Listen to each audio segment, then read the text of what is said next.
ಜಗತಿ ಜಗತಿ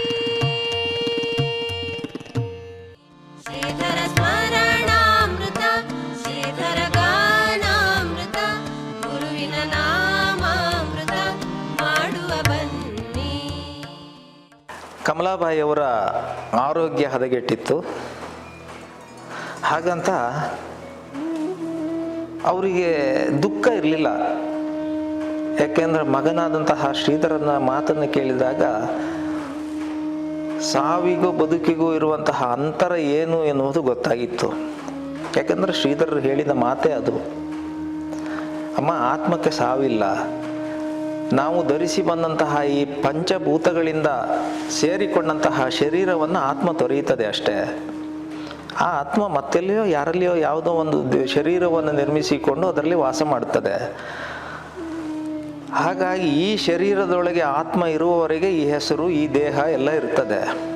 ಇದನ್ನು ತೊರೆಯಬೇಕು ಅಂತ ಆದ ಕ್ಷಣದಲ್ಲಿ ಇದು ನಿರ್ಜೀವವಾಗ್ತದೆ, ಆತ್ಮ ಬೇರೆಲ್ಲಿಯೋ ಹೋಗಿ ಸೇರಿಕೊಳ್ತದೆ. ಹಾಗಾಗಿ ನೀನು ಅದಕ್ಕಾಗಿ ಯೋಚನೆ ಮಾಡಬೇಕಾದ್ದೇನಿಲ್ಲ ಅಂತ ಹೇಳಿದರು. ಆ ನೆಲೆಯಲ್ಲಿ ತಾಯಿಯು ಅದೇ ತೀರ್ಮಾನಕ್ಕೆ ಬಂದಿದ್ರು. ಕಾಲ ಕೈ ಬೀಸಿ ಕರೀತದೆ ಎನ್ನುವ ಕಾಲಕ್ಕೆ ತಾಯಿ ಕಮಲಾಬಾಯಿ ಶ್ರೀಧರರನ್ನು ಕರೀತಾರೆ. ಮಗು ಬಾ ಇಲ್ಲಿ, ಇನ್ನು ನಾನು ನಿನ್ನ ಬಳಿಯಲ್ಲಿ ಇರೋದಿಲ್ಲ ಮಗನೇ. ಯಾಕೆಂದರೆ ನಾನು ನನ್ನ ಅಂತಿಮ ಕ್ಷಣ ಸಮೀಪಿಸ್ತಾ ಇದೆ. ಇಲ್ಲಿಯವರೆಗೆ ನಾನು ನಿನಗೊಬ್ಬಳೇ ತಾಯಿಯಾಗಿದ್ದೆ. ಇನ್ನು ಈ ಭರತಖಂಡದ ಎಲ್ಲ ಸ್ತ್ರೀಯರು ನಿನಗೆ ತಾಯಿಯ ಸ್ಥಾನದಲ್ಲಿ ನೀ ಕಾಣಬೇಕು, ಹಾಗೊಂದು ಮಾತು ಕೊಡ್ತೀಯ ಅಂತ ಕೇಳ್ತಾರೆ. ಕೇಳಿದಾಗ ಶ್ರೀಧರರು ಹೇಳ್ತಾರೆ, ಅಮ್ಮ ನಿನ್ನ ಸ್ಥಾನದಲ್ಲಿಯೇ ಎಲ್ಲ ಸ್ತ್ರೀಯರನ್ನು, ಎಲ್ಲ ಹೆಣ್ಣುಗಳನ್ನು ನನ್ನ ತಾಯಿಯ ಸ್ಥಾನದಲ್ಲೇ ಕಾಣುತ್ತೇನೆ, ಅದಕ್ಕೆ ಯಾವ ಯೋಚನೆಯನ್ನು ಮಾಡಬೇಡ ಅಂತ ಹೇಳಿದಾಗ ಈ ಭರತಖಂಡಕ್ಕೆ ನಿನ್ನನ್ನು ಅರ್ಪಿಸ್ತಾ ಇದ್ದೇನೆ ಅಂತ ಹೇಳಿ ತಾಯಿ ಕಮಲಾಬಾಯಿಯವರು ತಮ್ಮ ದೇಹವನ್ನು ತೊರೆದು ಹೋಗ್ತಾರೆ. ಆಯಿತು, ನಾ ಮೊದಲೇ ಹೇಳಿದ ಹಾಗೆ ದೇವರು ಕರುಣಿಸಿ ಕೊಡುವಾಗ ಎಲ್ಲವನ್ನೂ ಕಸಿದುಕೊಳ್ಳುತ್ತಾನೆ. ಒಮ್ಮೆ ಜೀವನದಲ್ಲಿ ಶೂನ್ಯ ಆವರಿಸಿದಾಗ ದೇವರ ಕಾರುಣ್ಯ ಒದಗುತ್ತದೆ ಅನ್ನುವ ಹಾಗೆ ಶ್ರೀಧರರ ಬದುಕಿನಲ್ಲಿದ್ದಂತಹ ಎಲ್ಲ ಬಂಧನಗಳು, ತಾಯಿ, ಅಣ್ಣ, ಅಕ್ಕ, ತಂದೆ ಎಲ್ಲವೂ ಕಳಚಿ ಹೋಯಿತು ಒಂದು ಕ್ಷಣದಲ್ಲಿ. ಅದು ಯಾವಾಗ ಅಂತ ಕೇಳಿದರೆ ಬರೀ 12 ವರ್ಷ ತುಂಬುವ ಪೂರ್ವದಲ್ಲಿ ಸಂಪೂರ್ಣವಾಗಿ ಎಲ್ಲವನ್ನು ಕಳ್ಕೊಂಡ್ರು. ತಾಯಿಯ ಅಂತ್ಯ ಸಂಸ್ಕಾರವನ್ನು ಮಾಡಿದರು, ಯಾವುದು ಶ್ರಾದ್ದಾದಿ ಪ್ರಕ್ರಿಯೆಗಳನ್ನು ಪೂರೈಸಿದರು. ಹಾಗೆಯೇ ಎಲ್ಲಿ ಹೋಗಬೇಕು, ಯಾರಿದ್ದಾರೆ ಆಧಾರ ಅಂತ ಯೋಚಿಸಿದರೆ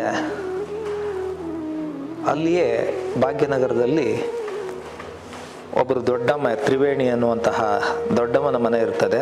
ಒಂದು ಸ್ವಲ್ಪ ದಿವಸ ಅಲ್ಲಿ ಹೋಗಿರ್ತಾರೆ ಅವರು. ಇಲ್ಲಿ ಬಾ, ಇಲ್ಲಿರು ಅಂತ ಹೇಳ್ತಾರೆ.